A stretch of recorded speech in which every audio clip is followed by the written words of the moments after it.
안녕하세요. 제 아름다운 선물입니다. 오늘 소개해드릴 작품은 1905년 폴란드 노벨 문학상 수상자이며 영화로도 널리 알려진 쿼바디스의 작가 헬릭 시엔키에비치의 단편소설 등대지기입니다. 등대지기는 어니스트 해밍웨이의 노인과 바다에 영감을 준 작품으로 유명합니다. 또한 폴란드 국어 교과서에 실릴 정도로 폴란드 국민들이 사랑하는 작품이라고 하네요. 깊은 여운을 남기는 작품 등대지기, 지금 감상하시겠습니다. 등대지기, 헨릭 시엔키에비치. 어느 날 갑자기 파나마 운하에 인접한 아스핀 워르의 등대지기가 행방을 감추었다. 사람들은 간밤에 휘몰아치던 폭풍우를 생각하며 등대지기가 벼랑을 기어오르다가 그만 비바람에 휩쓸려 바다에 익사한 것인지도 모른다고 추측하였다. 할 수 없이 파나마 주재 미국 영사관에서는 새로운 등대지기를 채용해야만 했는데 하루아침에 등대지기 후보자를 물색하는 일은 쉬운 일이 아니었다. 하루라도 등대를 비워둘 수는 없었기에 그날 안으로 후임자를 구해야 하는 데다가 성실하고 근면한 사람이어야 한다는 까다로운 조건까지 충족시켜야 했기 때문이다. 특히 등대지기라는 직업은 무인도에서 홀로 있어야 하는 힘든 일이었으므로 그 일을 하고자 하는 사람은 거의 없었다. 그런데 다행스럽게도 그날 후보자 한 명이 나타났다. 그는 70고령의 백발 노인으로 첫인상이 몹시 성실하고 침착해 보이는 사람이었다. 영사가 노인에게 물었다. 영감님은 어디에서 오셨습니까? 네, 전 폴란드 사람입니다. 여기 오시기 전까지는 어디서 뭘 하셨나요? 여기저기 정처 없이 떠돌아다녔지요. 영감님께서도 잘 아시겠지만 등대지기란 늘 한 곳에 붙어 살아야 하는 직업인데 괜찮을까요? 이제 나도 그렇게 살고 싶어 이렇게 찾아온 것이라오. 혹시 관청에서 근무하신 적이 있나요?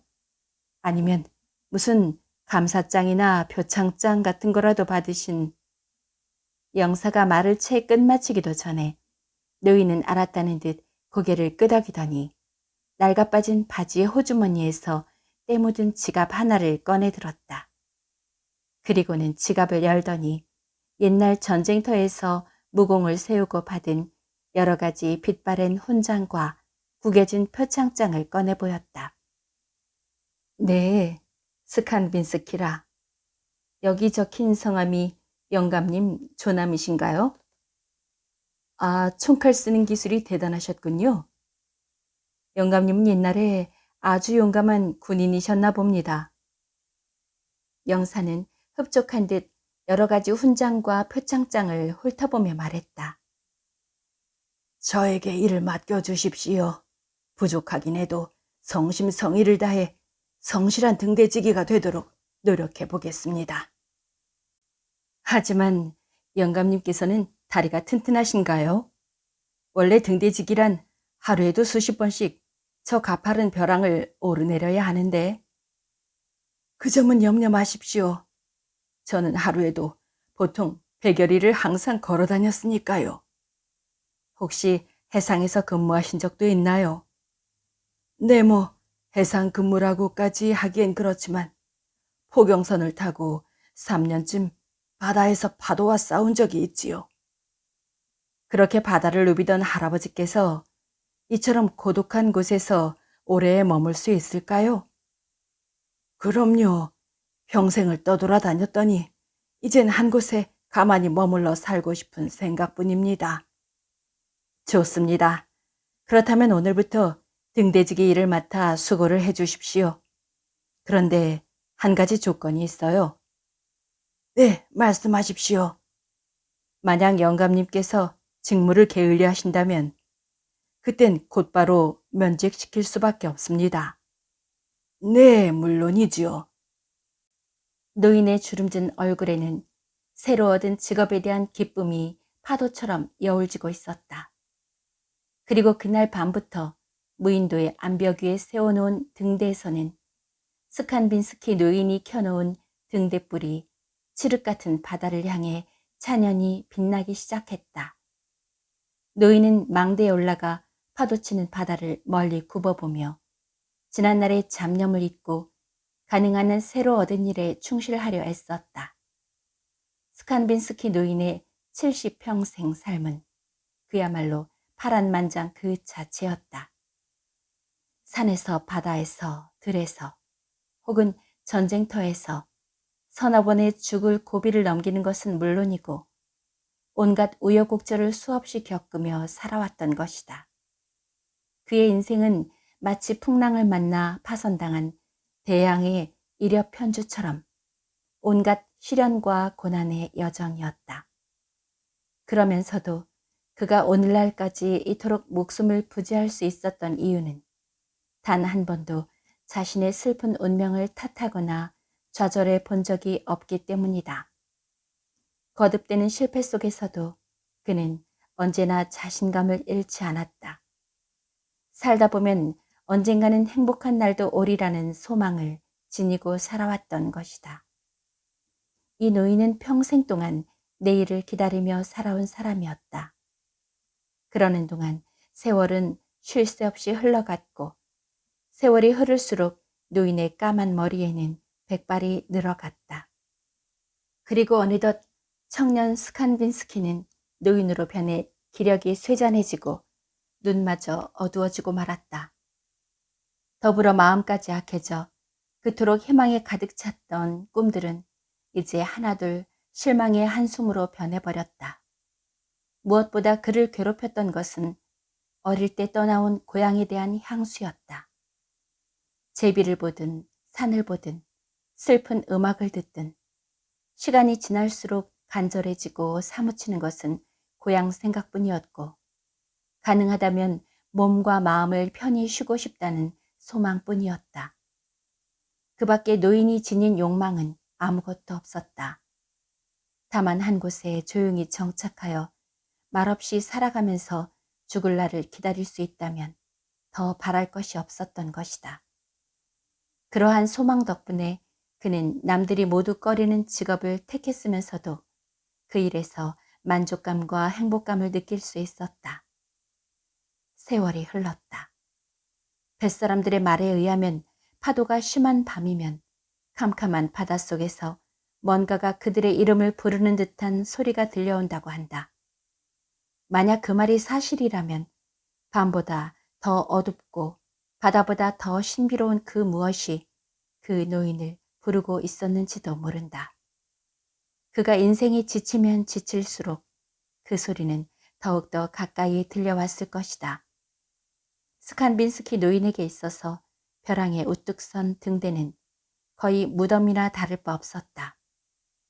사실 이 등대에서 등대직이라는 직업만큼 고독하고 외로운 직업도 없을 것이다. 날이면 날마다 넓고 푸르게 파도치는 바다만 바라보며 살아야 하기 때문이다. 그렇게 어제와 오늘이 똑같이 반복되는 고독한 생활 속에서 한 가지 변하는 것이 있다면 그것은 오로지 하늘의 천기뿐이었다. 하지만 스칸빈스키 노인은 그처럼 단순하고 외로운 생활 속에서 전에 느낄 수 없었던 어떤 행복감을 맛볼 수 있었다. 스칸빈스키 노인의 하루는 새벽에 일어나 아침밥을 지어 먹고 망대에 앉아 바다를 굽어보는 것으로 시작되었다. 그렇게 하루 종일 바다를 바라보면서 그는 단 한 번도 불평이나 실증을 느끼지 못했다. 오히려 파도를 뚫고 지나가는 큰 배나 작은 배를 바라보는 것만으로도 남들이 느끼지 못하는 행복감을 느꼈던 것이다. 그는 등대를 사랑했고 바위에도 정을 쏟았다. 그리고 갈매기와도 친해져 저녁 무렵이면 바위 섬으로 모여드는 갈매기에게 먹다 남은 밥 찌꺼기를 던져주기도 했다. 노인이 먹이통을 들고 나오면 갈매기들은 을의 노인 곁으로 모여들었다. 그처럼 스칸빈스키 노인은 등대를 아끼고 바위섬을 사랑하며 갈매기를 아꼈다. 뿐만 아니라 바다를 그 누구보다 사랑했다. 그리고 그는 비록 말동무는 없었지만 자연을 향해 자신이 하고 싶은 말을 충분히 쏟아놓을 수 있었다. 스칸빈스키 노인이 섬에서 육지로 나올 수 있는 때는 일요일에 2~3시간 뿐이었다. 그때가 오면 그는 은재 단추가 달린 등대지기 유니폼을 입고 가슴에 십자 훈장을 달고는 교회당을 찾았는데 사람들은 그를 바라보며 이렇게 수근거렸다. 이번에 새로운 등대지기는 정말 훌륭한 노인이야.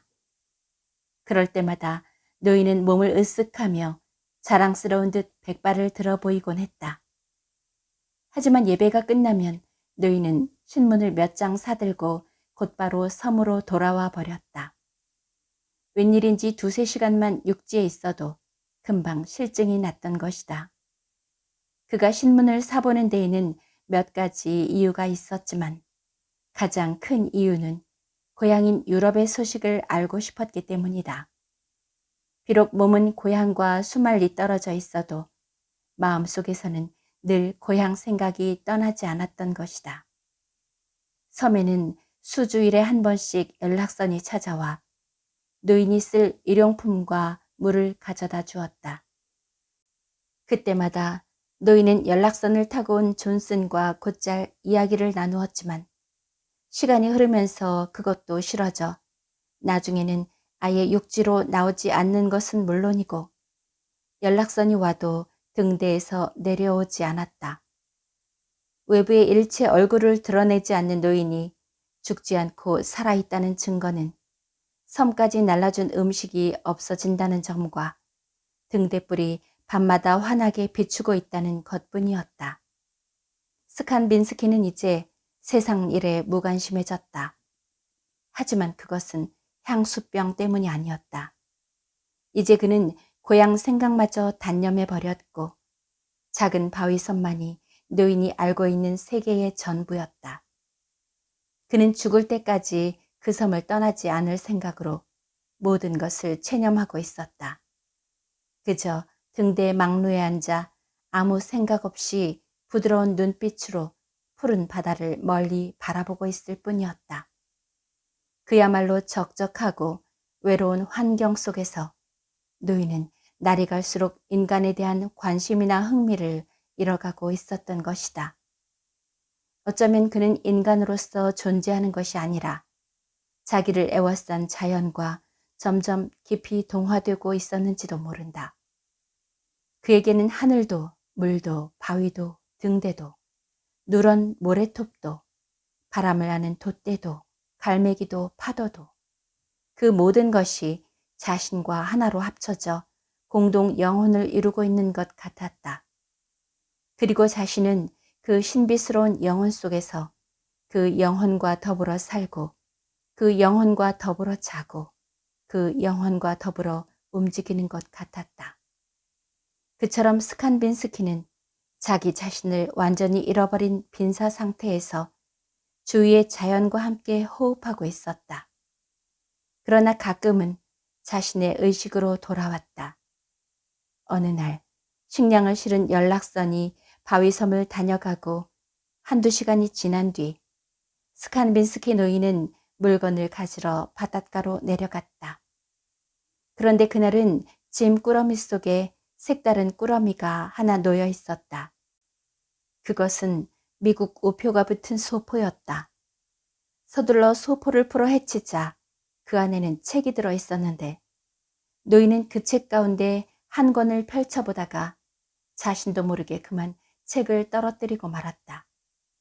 노인은 마치 자신이 꿈을 꾸는 것은 아닌가 하고 착각할 정도였다. 그 책은 바로 자신의 조국인 폴란드 책이었던 것이다. 아유, 고맙기도 하지. 한데 누가 이 책을 보내주었을까? 노인은 한참 동안 발신인의 정체에 대해 생각해 보았다. 아, 맞다. 그는 등대지기로 취직한 지 얼마 지나지 않아 신문에서 미국 뉴욕에 폴란드 협회가 조직된다는 기사를 본 적이 있다. 그때 노인은 부랴부랴 그가 탄 월급의 절반을 그 협회에 기부했던 것이다. 그런데 노인은 그 사실을 얼른 기억해내기가 쉽지 않았다. 그 협회에서 노인에게 고맙다는 감사장과 함께 폴란드 책을 몇 권 보내준 것이었다. 무인도에서 조국의 책을 받아보다니 이 얼마나 기적 같은 일인가. 노인은 눈을 지그시 감고 가만히 앉아 있었다. 그러자 아득히 먼 곳에서 노인의 이름을 부르는 무척 그리운 목소리가 물결에 실려 들려왔다. 하지만 눈을 뜨면 그 소리가 산산이 부서질 것 같아 노인은 눈을 감은 채 가만히 앉아 있었다. 그렇게 노인은 반나절을 꾸러미를 펼쳐놓은 채 조용히 눈을 감고 있었다. 노인은 두근거리는 심장을 억누르며 다시 두 번째 책을 집어들었다.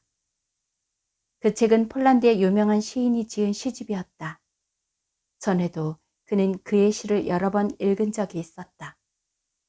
그 후 노인은 스페인 전쟁에 참전하였고 다시 미국으로 건너가 이고생 저고생을 하느라 단 한 번의 폴란드인도 만나보지 못했으며 더욱이 폴란드 책은 구경도 하지 못했다. 노인은 벅찬 감회와 더불어 흥분을 가누지 못한 채 시집을 펼쳐 들었다. 그러자 그 고요한 섬에서 마치 무슨 엄숙한 일이 생기기라도 할 것 같은 느낌이 들었다. 때는 마침 평화의 정막 속에 하루해가 저물어가는 석양 무렵이었다. 아스피노르 등대의 커다란 시계가 오후 5시를 쳤고 구름 한 점 없는 맑은 하늘에 두 서너 마리의 갈매기가 푸른 바다 위를 날고 있었다. 섬 기슭에 부딪히던 파도도 잠시 숨을 돌리고 만물이 쥐죽은 듯 고요한 순간 노인은 천천히 시를 읽기 시작했다. 오, 그 옛날 그때 나의 사랑하는 고향 리스토바여. 그대의 거룩한 모습 어찌 황금엔들 비할 수 있을 손가. 이는 오직 나만이 알고 오, 내가 아는 마음속의 외로운 나그네. 있는 그대로의 아름다운 그대 모습. 이제 붓을 들어 그대를 찬양하는 노래를 쓰노니 이 또한 그대의 그리운 마음 때문일세. 여기까지 읽은 스칸빈스키 노인은 문득 읽기를 멈추었다. 글자가 눈물에 가려 잘 보이지 않았기 때문이다. 마치 가슴속에서 뭔가가 산산이 부서져 목매이게 울음이 북받치는 것 같았다. 말을 잃은 노인은 한동안 눈시울을 붉히다가 다시 시를 읽어 내려가기 시작했다. 아, 거룩한 여신. 당신은 나의 거룩한 동포와 아름다운 내 조국 강산을 지켜주소서. 나 그대에게 마음 다하여 바라노니 그 옛날 자비로운 어머니 품속에서 행복에 넘치는 눈짓으로 바라보던 어릴 적 그 옛날 시절로 나를 끌어 데려가 주소서. 이제 그대의 기적으로 나를 그 영원한 고향 조국의 품으로 돌아갈 수 있도록 도와주소서. 노인은 흐느껴 울며 모래사장에 엎드려 버렸다. 치솟는 감정을 더 이상 견뎌내기가 어려웠기 때문이다. 사랑하는 조국을 떠난 지 40년. 사랑하는 조국의 말을 들어본 지 그 얼마였던가. 그런데 그토록 가슴에 사무치는 모국어가 제 발로 스칸빈스키 노인을 찾아오다니. 모국어가 바다를 건너 무인도에 있는 외로운 노인을 찾아온 것이다. 그야말로 언제 대해도 반갑고 다정한 모국어였다. 노인은 마치 그 모국어가 무한한 조국의 사랑을 일깨워주는 것 같아 엉엉 흐느끼면서 오랫동안 잊고 있었던 자신의 모국어의 용서를 빌었다. 시간은 흘러갔다. 노인은 모래사장에 엎드린 채 움직일 줄 몰랐다. 바다 위를 날던 갈매기들도 노인의 모습이 이상하다는 듯 노인 곁으로 날아와 그 주위를 에워쌌다. 마침 때는 갈매기들에게 먹이를 줄 시간이었다. 한참 뒤 고개를 든 노인의 얼굴에는 이루 헤아릴 수 없는 영감이 빛나고 있었다. 그는 오랫동안 머뭇거리더니 육지에서 가져다 준 음식들을 모조리 갈매기들에게 뿌려주었다. 갈매기들은 울면서 노인 곁으로 모여들었다. 노인은 다시 시집을 손에 들고 수평선 넘어 바다 밑으로 지는 해를 바라보며 다시 시를 읽기 시작했다.